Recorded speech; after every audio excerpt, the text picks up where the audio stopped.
Bismillahirrahmanirrahim. Assalamualaikum warahmatullahi wabarakatuh. Alhamdulillahirabbil alamin. Walladzi arsala rasulahu bil huda wa dinil haqq liyudhhirahu 'alad dini kulli. Wa kafa billahi syahida. Wa asyhadu an la ilaha illallah wahdahu la syarikalah. Wa asyhadu anna Muhammadan abduhu wa rasuluh. Allahumma shalli ala Muhammad wa ala alihi wa ashabihi aman tabi'ahum bi ihsanin ila yaumiddin. Ya ayyuhalladzina amanu taqullaha haqqa tuqatih wa la tamutunna illa wa antum muslimun wa ba'du. Fa inna asdaqal hadisi kitabullah wa khairal hadyi hadi Muhammadin sallallahu alaihi wasallam. Syarrul umuri muhdatsatuha fa inna kulla muhdatsatin bid'ah wa kullu bid'atin dhalalah wa kullu dhalalatin finnar. Ayol ikhwah akramana subhanahu wa ta'ala, untuk menjaga keimanan kita, beberapa langkah telah Allah bimbingkan buat kita, diantaranya sebagai pemakmur masjid. Karena innama ya'muru masajidallah man amana billahi wal yaumil akhir, dan seterusnya ayat. Sesungguhnya orang yang memakmurkan masjid adalah orang yang beriman kepada Allah. Artinya tanda keimanan sebagai pemakmur masjid. Masjid adalah tempat sujud, sebuah bangunan, sepetak tanah dipasang bangunan untuk disebut nama Allah, entah itu adzan, doa, iqamah, sholat, kajian, iktikaf, dan berbagai macam amalan-amalan yang lain. Banyak sekali kegiatan-kegiatan pengerjakannya ada di masjid. Sekaligus zikir yang paling gede adalah sujud, dia adalah sholat.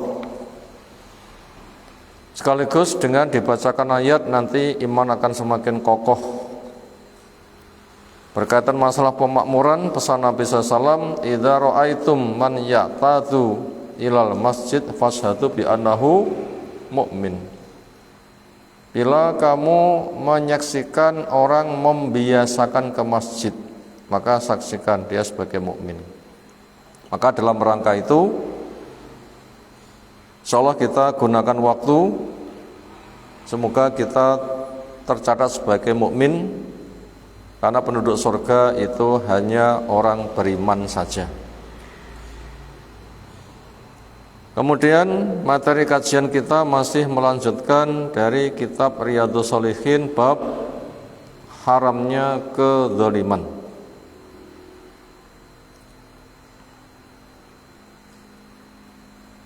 Dari materi yang terbagi judulnya standar keimanan atau standar keislaman. Orang dikatakan Islamnya standar itu yang seperti apa? Nah, itu akan kita pelajari. Sebelum materi itu kita baca dulu dua hadis secara urut ada di kitab Riyadhus Shalihin. Yang kemarin telah kita pelajari. Kali ini insyaallah 3 hadis berikutnya. Yang satu hadis tertulis di dalam lembar kertas yang terbagi. 2 hadis sebelumnya sudah saya share di grup Masjid Shalihin. Di situ ada 2 hadis. Sekarang kita baca dulu 2 hadis itu dari tema pembahasan global tentang haramnya kezaliman. Adapun makna zalim kemarin sudah kita kaji. Makna bahasa apa kemarin zalim itu? Kegelapan. Sebagaimana pesan Nabi SAW, ittaqud dzulma fa inna dzulma dzulumatun yaumal qiyamah jaga dirimu dari kedzaliman karena menyebabkan gelap di hari kiamat. Neraka itu gelap berarti kecebur neraka, berarti perbuatan yang bisa mengantarkan neraka itu namanya kedzaliman, karena neraka itu adalah gelap. Itu secara makna bahasa. Secara makna istilah, zalim adalah wad'u syai' fi ghairi makanih, menempatkan sesuatu tidak berada di tempatnya. Halal mestinya dihalalkan tapi diharamkan. Haram mestinya diharamkan tapi dihalalkan. Ketika bergaul mestinya memberikan manfaat tapi memberikan madharat. Berarti menempatkan sesuatu tidak berada di tempatnya. Maka itu namanya kedzaliman. Korbannya orang lain dimudaratkan, mungkin korban hartanya, korban jabatannya, korban keluarganya, korban pekerjaannya, korban rumahnya, korban kepemilikannya, korban kehormatannya dengan diribah, dinamimah, dituduh, bahkan puncaknya dibunuh. Dan zalim yang paling zalim menzalimi diri sendiri. Apa itu? Kesyirikan. Inna syirka la dzulmun azim. Sesungguhnya syirik itu zalim yang paling besar. Itu tadi tentang tema kedzaliman, yang itu hukumnya adalah haram. Allah telah nyatakan, wahai hambaku, saya haramkan diriku berbuat zalim, maka saya jadikan peraturan di antara kamu, zalim itu tidak boleh. Maka daripada itu kamu jangan saling menzalimi. Karena kita baca dua hadis. Yang pertama, ini sudah terbaca di Pule kemarin. Kita baca ulang, semoga saja nanti ringkas. Qala bersabda Rasulullah SAW li Mu'adz bin Jabal, kepada Mu'adz bin Jabal, khina ba'asahu ilal Yaman, ketika diutus tugas dakwah ke Yaman. Innaka satati qauman min ahli kitab, kamu akan mendatangi kaum dari ahli kitab, maka persiapkan dirimu bicaranya menghadapi ahli kitab.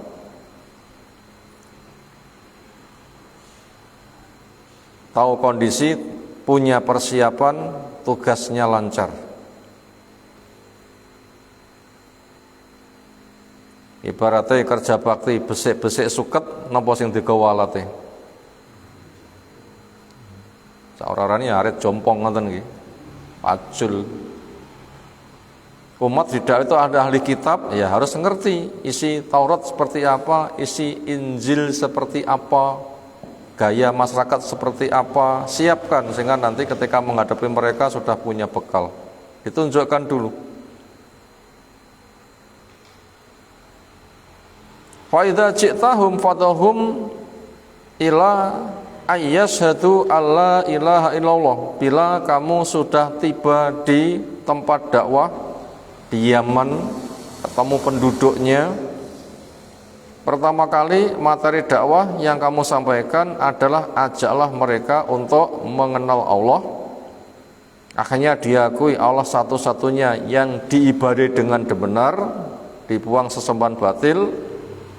Untuk menyembah kepada Allah, Allah mengutus Rasulnya, itulah Muhammad ibn Abdullah sallallahu alaihi wasallam. Tugasnya membacakan ayat-ayat Allah, menjelaskan tafsirnya, menyontohkan beramal. Taat kepada Rasul itu sudah mencukupi. Taat kepada Allah memang caranya seperti itu. Sehingga semua kesyirikan dibuang semuanya, termasuk jimat-jimat, tumbal-tumbal. Minta pada Allah dengan lewat orang yang sudah mati dan macam-macam. Ini dibuang semuanya sampai bersih. Dan berbagai macam acara kesyirikan tidak boleh ada. Termasuk ngguak cok bakal, metik dan macam-macam. Larung sesaji yang itu aneka ragamnya sangat banyak. Sehingga Allah saja yang diibadai dengan cara Rasul. Nah begitu, ajak mereka untuk ikrar Allah ilaha illallah wa anna Muhammad Rasulullah. Fa inhum atauka, bila mereka mentaati laka untuk kamu, bidzalika, dengan ajakan ini, fa akhbirhum annallaha qad faradha alaihim khamsa shalawatin fi kulli yaumin wa lailatin.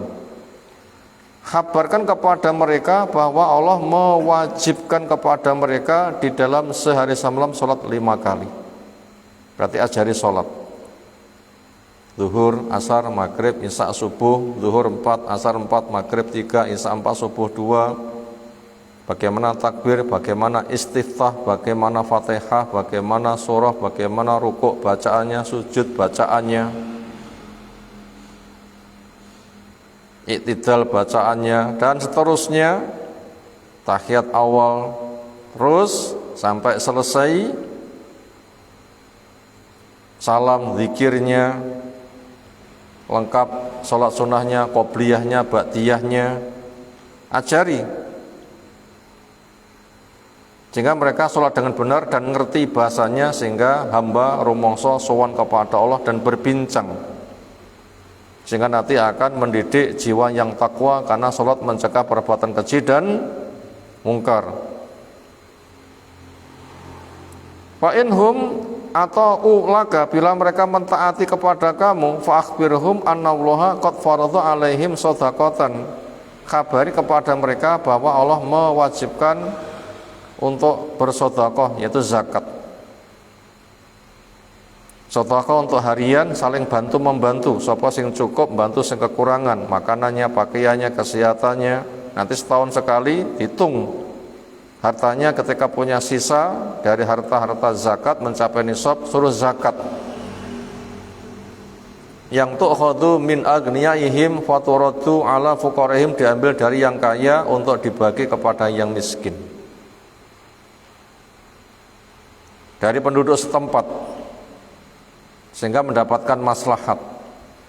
Fa inhum ata'uka, bila mereka mentaati kamu, bidzalika, dengan syariat zakat ini, fa iyyaka wa karaima amwalihim, maka saya tujukan kepada kamu, waspadalah, jangan menzalimi mereka, jangan kamu ambil harta terbaiknya mereka.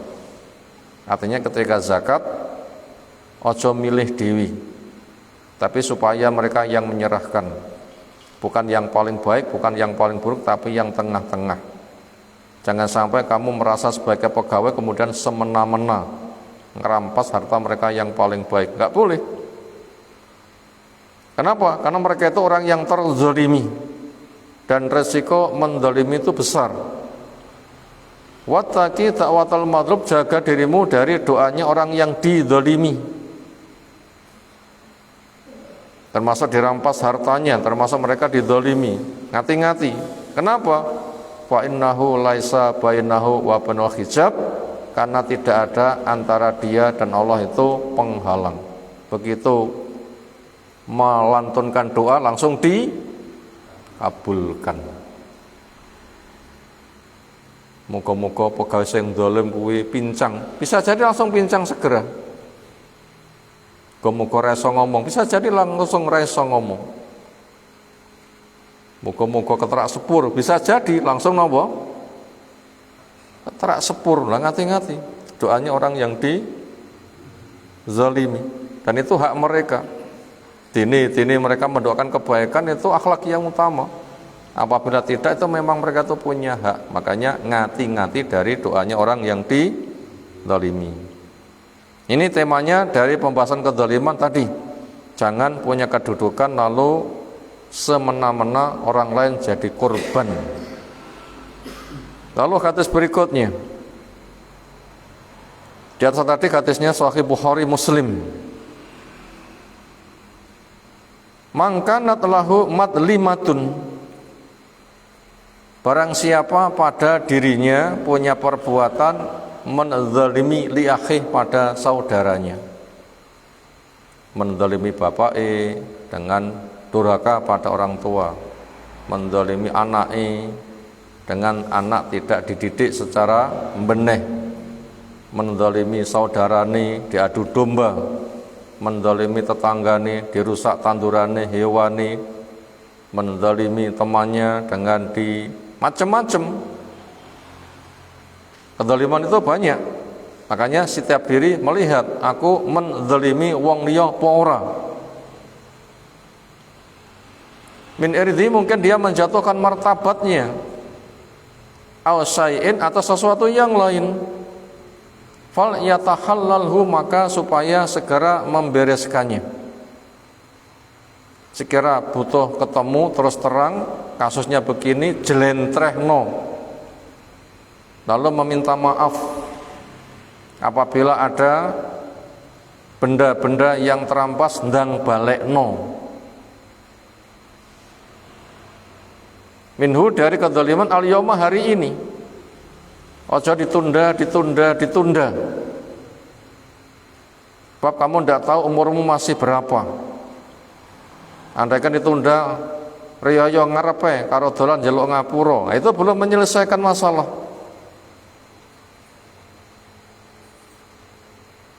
Karena minta maaf, kebiasaan masyarakat sebagai ucapan hari raya itu enggak sama minta maaf untuk menyelesaikan kasus. Mohon maaf lahir batin, pun mewakili napa dereng? Ini kan namung tradisi masyarakat. Kupatan pun beres napa dereng? Kupat ngaku lepat.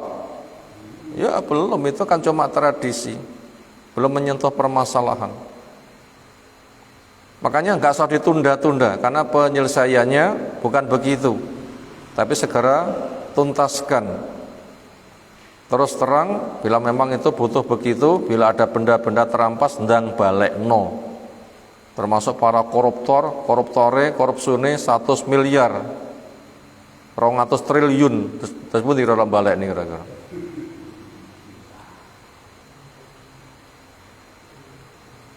Dan sebagainya.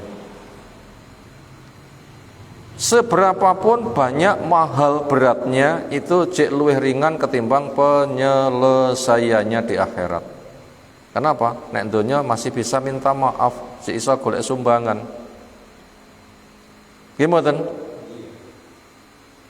Maka dikatakan di sini, qabla Allah yakuna dinarun wala dirhamun, sebelum datang suatu hari di sana sudah tidak ada dinar dan dirham. Kenapa? Karena tiupan pertama kabeh makhluk pingsan kecuali yang Allah sisakan. Tiupan yang kedua jasad-jasad kembali utuh di permukaan bumi. Tiupan yang ketiga bumi diganti bumi yang lain, demikian juga langitnya, roh-roh dikembalikan ke jasad. Langitnya terbuka, malaikat dari segala penjuru, arsy dipikul oleh malaikat jumlahnya 7, Allah datang kepada mereka menghisab. Terus pun dikira-kira ngoten niku. Bangkit dari orang kubur, kaki enggak bersandal, baju enggak melekat di badan, sampai khitan pun juga enggak. Ini menunjukkan ngungkuli lemahnya bayi lahir. Bayi lahir gadah nopo? Lamben ya ora, sandal ya ora, khitan ya urung, itu lebih lemah. Maka bayangkan bayi enggak ditulung, terus pun nasibe. Nah di pada masa itu lebih berat lagi. Maka sebelum datang kondisi seperti itu, nek donya ndang balekno. Karena di sana tidak ada dinar dirham. Ingkana lahu amalun solehun, bila dia punya amal soleh, ukhidha minhu, itu yang diambil bayar utang. Ya lek ketompo, lek ora ketompo, kita pun dikabari nomor dereng, amalmu ditompo pahalane semene. Pun nomor dereng. Lha durung wong dijagane terus pundi? Ya dosane mesti napa dereng? Nah, dosane sah, ngamal saleh urung mesti. Lho gimana? Ya sapa sing dijagane? Bi qadri madlamati, sesuai kadar kedolimannya. In lam yakun lahu hasanat, bila enggak punya kebaikan, ukhidha min saiti sahibihi, akan diambil kejelekan si penagih, fahumila alai, akan dibebankan. Lah mikul dosane dhewe dhewe kok jadi tambahi, tambah napa? Tambah nemen. Nah, mumpung yang gitu-gitu itu belum terjadi, maka supaya segera dibereskan di dunia. Minta pada Allah Ya Allah, bantu saya untuk membereskan beban-bebanku. Ini hadis kedua yang kita baca dari tema tentang kezaliman, maka segera, karena zalim itu hukumnya haram. Nah, sekarang kita masuk kepada lembar kertas. Kita baca hadis yang ketiga atau 211 urut secara global dari hadis pertama di kitab Riyadhus Shalihin. Temanya tentang standar keislaman. Wa Abdullah bin Amr ibni Al-As, diceritakan dari Abdullah bin Amr bin As radhiyallahu anhuma. Anin Nabi sallallahu, dari Nabi sallam qol, beliau dawuh,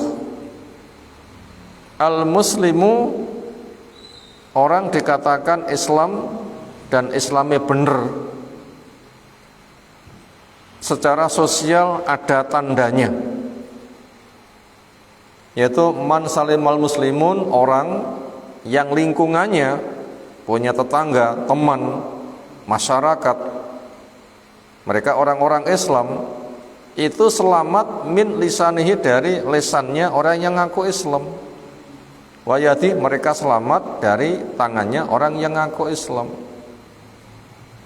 Wal muhajiru, dan orang yang dikatakan hijrah, yaitu man hajara, orang yang hijrah, ma nahallahu anhu, apa yang Allah larang darinya, muttafaq alaih, disepakati atasnya oleh Imam Bukhari, oleh Imam Muslim. Semoga Allah Ta'ala merahmati pada keduanya. Kita insyaallah baca sebagian syarahnya, tidak total, karena bila total waktunya tidak mencukupi, maka sebagian saja yang kita baca syarahnya. Waktu 1/4 jam, semoga nanti bersama keterangannya selesai. Asyarhu, keterangan. Qala al-mu'allif, berkata penyusun buku Imam Nawawi rahimahullahu ta'ala, fima rawahu an Abdullah bin Amr ibn As, apa yang ia nukil periwayatan hadis secara peringkasan dari Abdullah bin Amr bin As radhiyallahu anhuma, semoga Allah meridhai pada keduanya, karena antara bapak dan anak sama-sama sahabat dan tokoh besar. Yang satu panglima perang, seorang diplomat ulung, yang satu ahli ilmu, ahli ibadah yang taat pada orang tuanya. Isinya anak nabiya, bahwa Nabi SAW qol dawuh, al muslimu man salimal muslimun milisanih wa yadih, orang itu dikatakan muslim, Islamnya bener secara sosial, man salimal muslimun, yaitu orang-orang Islam yang ada di lingkungannya mereka selamat, min lisani, dari lisannya, wa yadih, dan tangannya.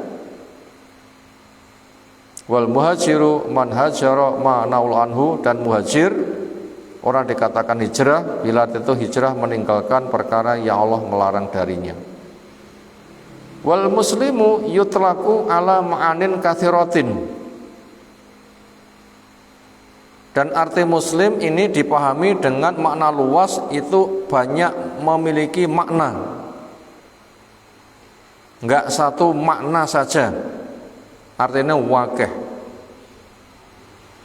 Minha, diantaranya ada makna al-mustaslim, orang yang berserah diri. Wal mustaslim li gharihi, ada orang yang tunduk pada orang lain. Yuqalu lahu, maka yang gitu-gitu itu juga masih diberi nama dengan nama Islam. Wa minhu, dan juga diantara makna muslim ala ahadi tafsiro ini, salah satu dari dua tafsiran adalah qaulu ta'ala, qalatil a'rabu amanna kullam tu'minu walakin qulu aslamna. Orang Arab Badui sing rong nyapo-nyapo mengatakan saya beriman. Dikatakan belum, awak mikir rong nyapo-nyapo kok sudah mengatakan beriman. Ibaratnya lekas manjingnya urung jaluk bayaran, pantas mboten? Lekas manjing urung kok jaluk bayaran, lekas masak kok urung kok jaluk dicepaki, lah kan gak mungkin kan? Orang nyapa-nyapa mengatakan beriman, loh belum. Nah, kepada mereka yang begitu katakan kul lam tu'minu, kami itu belum beriman. Walakin qulu aslam, tapi katakan saya berserah diri. Artinya walaupun saya belum masuk Islam, tetapi ketika kami tidak melawan, kami tunduk. Nah, wong sing tunduk enggak melawan namanya orang Islam. Artinya menyerah. Itu maknanya arti Islam itu banyak. Tadi surah Hujurat yang ke-14. Ai maknanya qulu istaslamna, katakan saya orang yang sebatas menyerah. Makanya bila kamu sudah menyatakan menyerah, angkat tangan, walam nuqatilkum, kami tidak memerangi kamu. Itu diantara makna Islam. Wal qaul asani, dan ucapan yang kedua fil ayah yang ada di ayat, innal murada bil Islam, arti Islam yang ada di ayat adalah al Islam lillahi azza wa jal, yaitu Islam artinya berserah diri kepada Allah azza wa jal, wa huwa as-sahih. Wal mana asani yutlaku al Islamu ala usul al khamsah. Makna yang kedua atau makna yang lain dari Islam adalah Islam dengan 5 rukun. Allati bayanaha an-nabiyyu, yang menjelaskan Nabi sallam li Jibril ketika Jibril khina sa'alahu, ketika Jibril tanya an Islam, tentang hadis Jibril. Jibril datang, Muhammad, apa itu Islam? Dijawab, antasyhada alla ilaha illallah wa anna muhammadar rasulullah wa tuqimas shalah wa tu'tiyaz zakah wa tasuma ramadan wa tahujjal baita. Islam adalah bahasanya kamu ikrar, mengakui dengan pasti bahwa tidak ada yang diibadahi dengan benar kecuali hanya Allah, Muhammad utusan Allah. Artinya cara beribadah kepada dengan cara Rasul. Makanya ngaji disik, nggak boleh melu-melu dan umumi. Sebatas dawe A B nggak boleh, tapi mengkaji dalil dulu. Dan kamu tegakkan sholat, dan kamu tunaikan zakat, dan kamu berpuasa Ramadan, dan kamu mengunjungi Baitullah, yaitu haji, untuk melaksanakan manasik. Selesai materi dari 3 hadis. Poin akhir, insyaallah kita akan masuk kepada pembahasan faidah hadis. Faidah pertama, jangan menzalimi karena doa mazlum itu mustajab.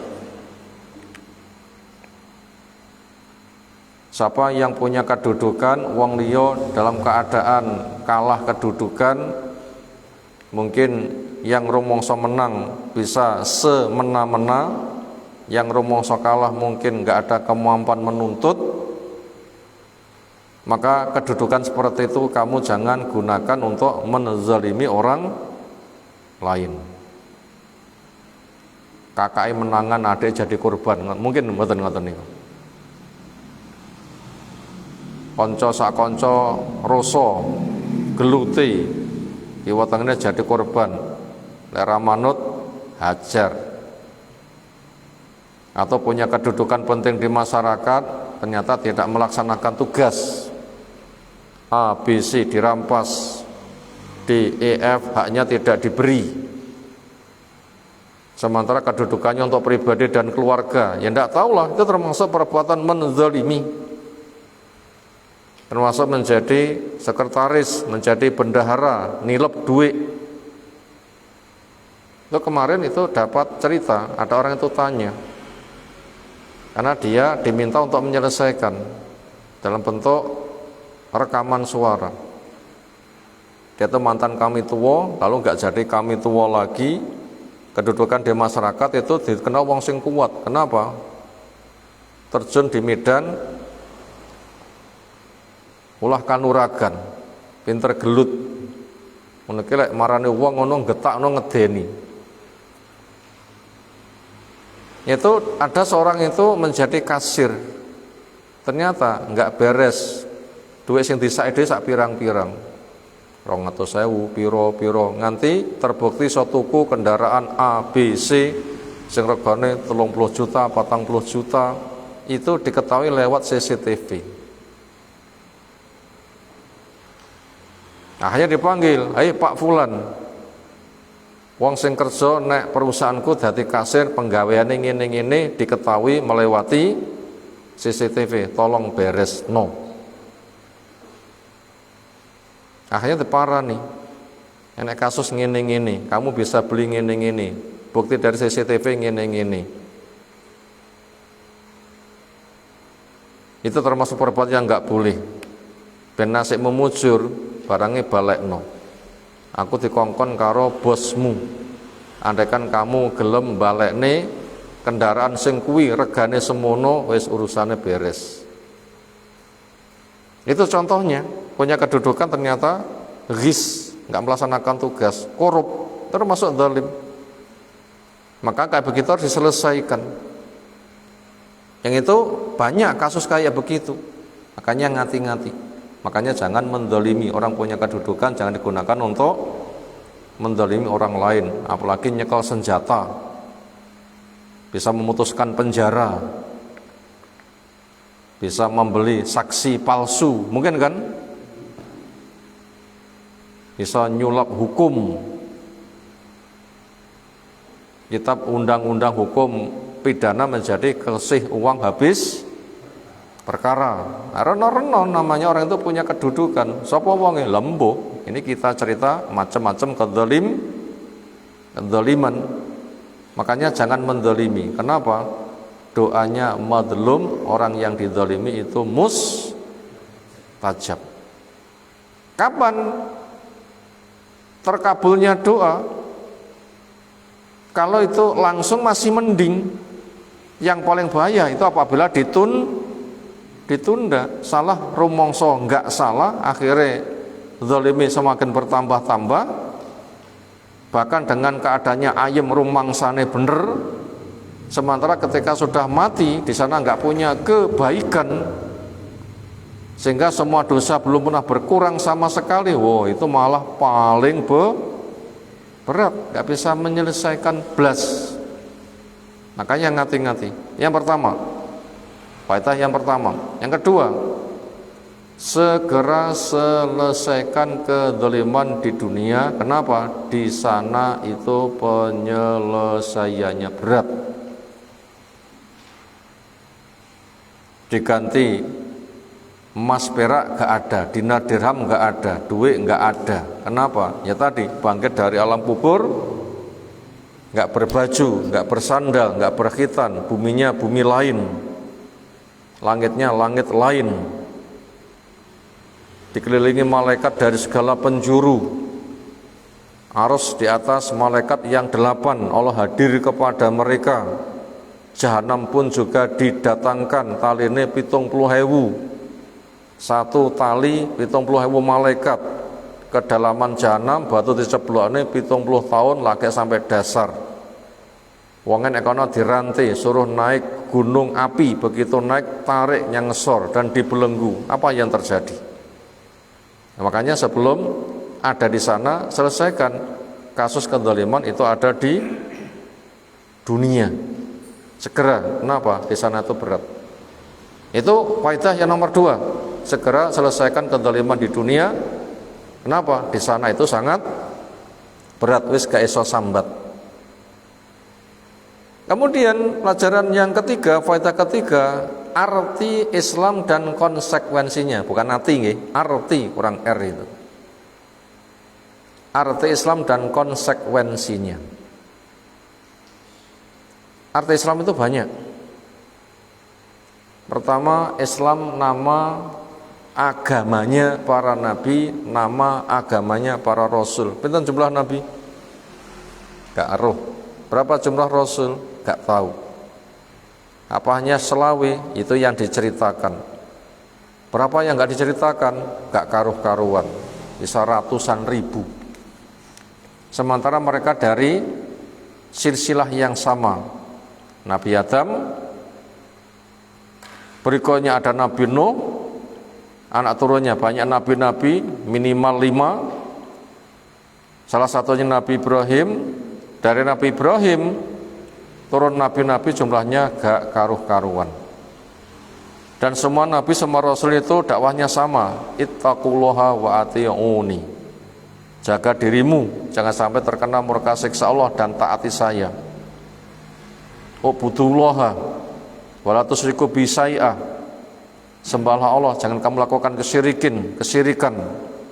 Walaqad ba'atsna fi kulli ummatin rasulan an ibudullah wajtanibu at-taghut. Setiap umat itu ada rasulnya. Tugasnya apa? Ayo sembah Allah, jauhi taghut, yaitu yang disembah selain Allah. Nabi Ibrahim, Nabi Yakub semuanya berpesan wala tamutunna illa wa antum muslimun. Ojo nganti kamu mati kecuali kamu sebagai muslim, orang yang beragama Islam. Pesan Nabi Sallam, alam ya ikhwah wa dinuhum wahid. Para nabi itu bersaudara, agama itu adalah sama. Itu makna pertama Islam apa? Agamanya para nabi, agamanya para rasul. Kalau ada nama agama lain, itu adalah jelas penyimpangan. Yahudi menjadi nama baru, Nasara jadi nama baru, dan yang lain-lain. Bahkan mereka mengklaim katanya Nabi Ibrahim beragama Yahudi. Maka mengklaim kata Nasara, Nabi Ibrahim beragama Nasara. Itulah pembualan mereka. Para Nabi Ibrahim berpesan wala tamutunna illa wa antum muslimun.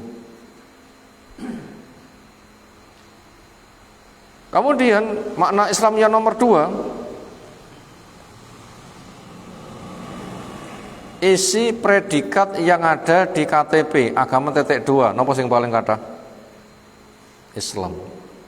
Islam nopo? Islam mek kelengkapan KTP. Banyak. Sehingga ndak ngerti apa itu Islam, tauhid, sunnah, syirik. Salat pun juga tidak, berakidah juga tidak, tetapi KTP ini tulisannya Islam. Itu macam yang kedua. Tentunya enggak dibenarkan yang seperti itu. Makanya ada Islam abangan, Islam tradisional, Islam Nusantara. Itu diantara macam-macam. Kadang enek plesetan, isak subuh, luhur, asar, maghrib, reno-reno. Itu mengenal momen-momen. Itu yang kedua. Lalu yang ketiga, Islam punya makna menyerah, enggak berperang, tunduk. Nah, maknanya seperti itu. Dan itu belum masuk Islam kalau begitu. Hanya sebatas punya makna menyerah. Aku enggak memerangi, aku manut. Lalu jenis yang keempat Islam adalah adanya 3 unsur. Pertama, istislam lillahi bitauhid, mengakui keesaan Allah. Yang kedua, tunduk dengan ketaatan. Yang ketiga, terbebas dari perbuatan syirik. Itu landasan utama orang itu beragama Islam. Lalu berikutnya, Islam ditinjau pada sisi rukunnya ada 5. Itulah hadis Jibril, yaitu ikrar tidak ada yang diberi dengan baik kecuali Allah, Muhammad utusan Allah, menegakkan sholat, zakat, puasa, haji. Itu baru memiliki tanda kebenaran. Kemudian Islam secara definisi sosial, tinjauan sosial, sehingga nanti akan menjadi penyempurna keislaman di bidang akidah ibadah. Rukun Islam yang 5 ia kerjakan. Sosialnya pun juga akan terakui sebagai muslim apabila dia bisa mewujudkan definisi keislaman ditinjau di bidang sosial. Apa itu? Hadis telah menyebutkan al-muslimu man salimal muslimun min lisanih wa yadih. Orang dikatakan Islamnya benar di dalam lingkup sosial ketika lingkungannya mereka beragama Islam selamat dari gangguan tangan dan lesannya. Makanya ketika kita tuh serawung kepada masyarakat, diawali dengan suami istri, orang tua dengan anak, saudara dengan saudara, satu rumah dengan tetangga, konco karo konco, entah konco lungguh, konco kerja, konco safar, konco kenalan. Makanya supaya kita koreksi, lesanku ganggu mereka enggak, tanganku ganggu mereka enggak.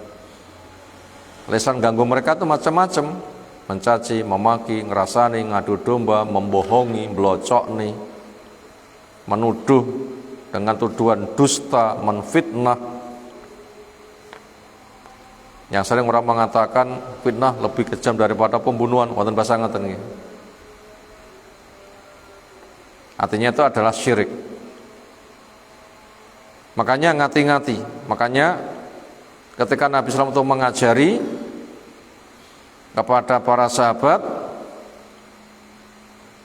dimudahkan jalan surga, jauhkan dari neraka, maukah kamu saya tunjukkan kunci semuanya? Sambil mengisyaratkan tangan ke lisan, mengatakan, tahanlah olehmu ini, kufa alaika hadza. Kendalikan mulut. Makanya supaya mulut kita itu banyak untuk zikir, baca Quran, istighfar. Jangan sampai kita melepas ucapan tanpa guna, karena kita akan dihisab. Yang kedua, tangan. Termasuk orang yang punya kedudukan. Bisakah tangannya memberikan manfaat atau tangannya jahil kepada orang lain? Yang itu bentuknya macam-macam. Apalagi orang itu dikuasai dengan istilah 3 tahta, harta, wanita. Nah, itu semuanya nanti akan berfungsi, tangan dan lisannya untuk mewujudkan. Maka daripada itu, pesan Nabi SAW kepada kita semuanya berkaitan masalah urusan penjagaan lisan supaya jadi orang yang selamat adalah firman-Nya di An-Nisa 114, la khaira fi kasrim min najwahum illa man amara bi shadaqatin aw ma'rufin aw islahin bainan nas. Enggak ada baiknya orang memperbanyak bicara kecuali untuk memerintahkan yang ma'ruf, sedekah, dan mendamaikan pihak yang bertikai.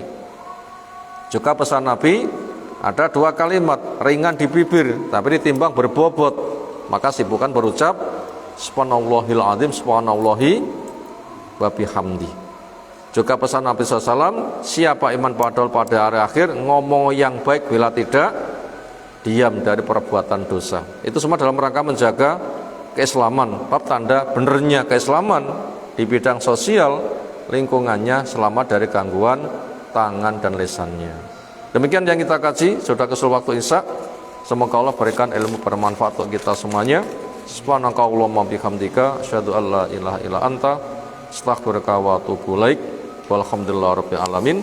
Kita mendapatkan hidangan, semoga kepada yang menghidangkannya mendapatkan rezeki yang melimpah, keberkahan, diampuni dosanya, dikasihani, dirahmati oleh Allah Subhanahu wa taala, dan kita bisa teguh di dalam tolong-menolong di dalam kebaikan. Subhanakallahumma wa bihamdika asyhadu an la ilaha illa anta astaghfiruka wa atubu ilaik. Assalamualaikum warahmatullahi wabarakatuh.